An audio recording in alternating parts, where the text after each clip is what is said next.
And my buddy Joey from over there has presented us with another really interesting guest, and that is Duke Manyweather, an offensive line guru. I'll call you, Duke. You worked with Evan Neal, among many others, for this year's draft, and Joey had great things to say about you. Welcome aboard. We appreciate you joining us.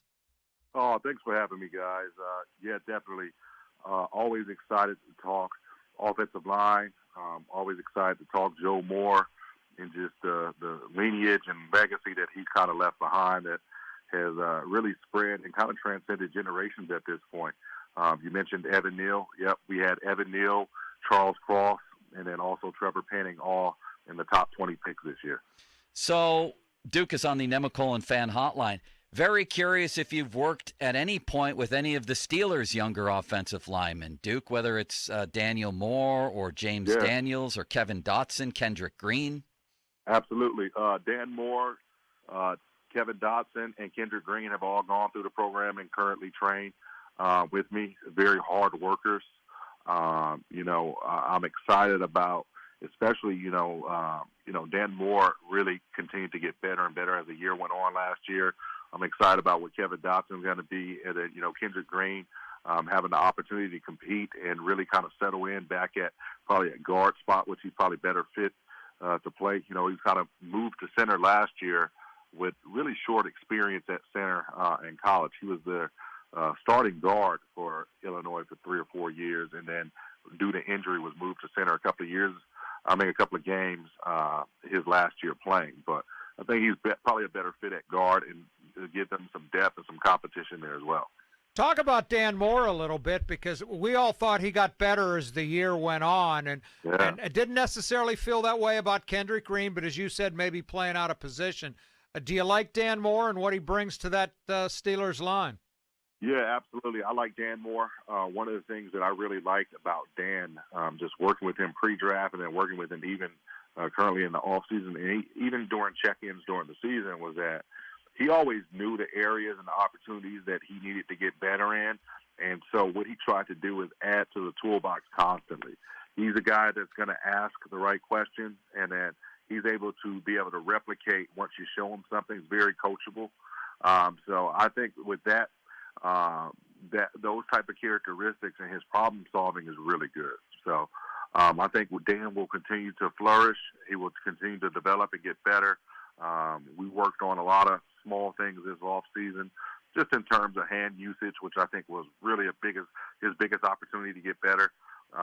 Was just how he used his hands and how that relates to him being able to stop the bull rush and him being able to play with a firmer outside shoulder and really winning with his feet. He did a great job doing, but it was just the hands to kind of control the block that he needed to improve on.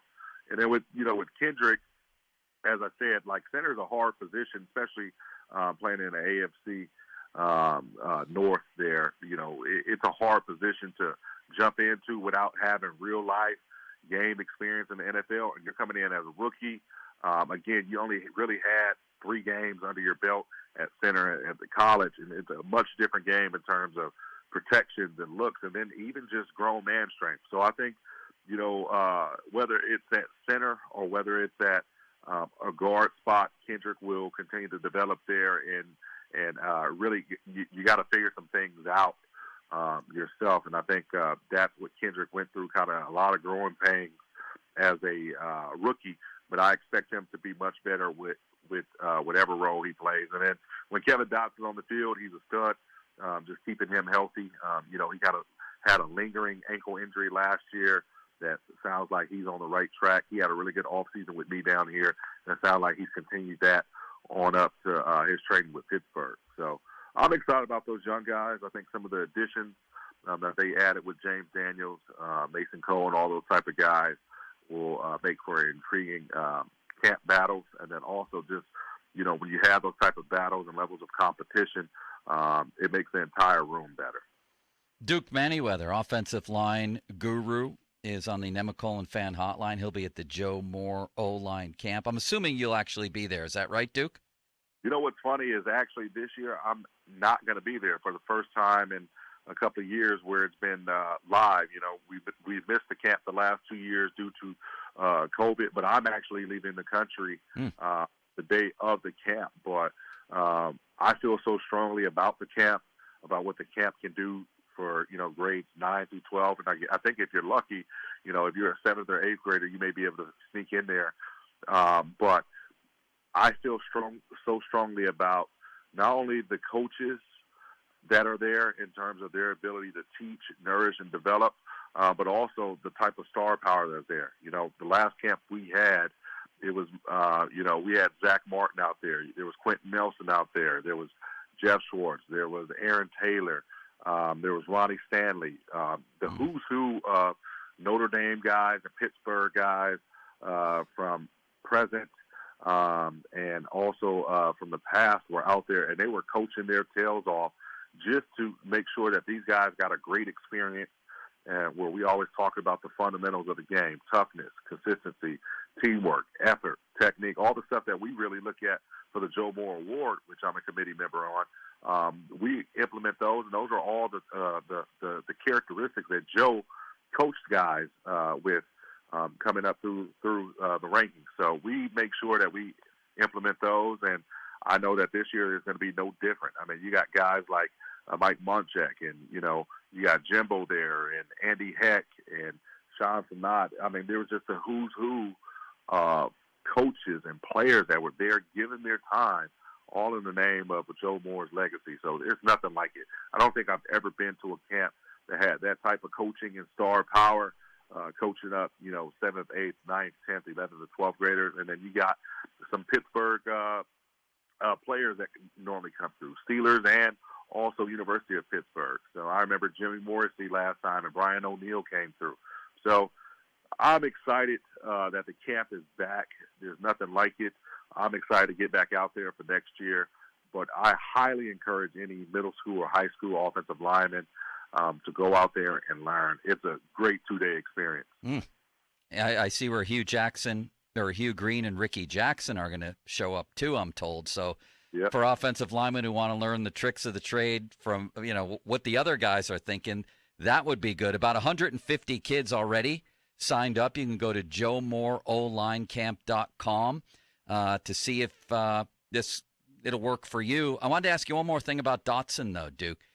Yep. He switched from right guard to left guard last year when they brought in Trey Turner. And I just saw in a story, I think yesterday, that whereas people might think that's an easy transition, he said it was very, very difficult for him. Different muscles used, different ways of thinking, brain work. How hard is that? It's extremely hard. People think that switching positions, switching sides of the line is easy. But when we talk about movement is ingrained. And we talk about muscle memory, but it's short-term adaptations, all right, short-term response, and then you got long-term adaptations.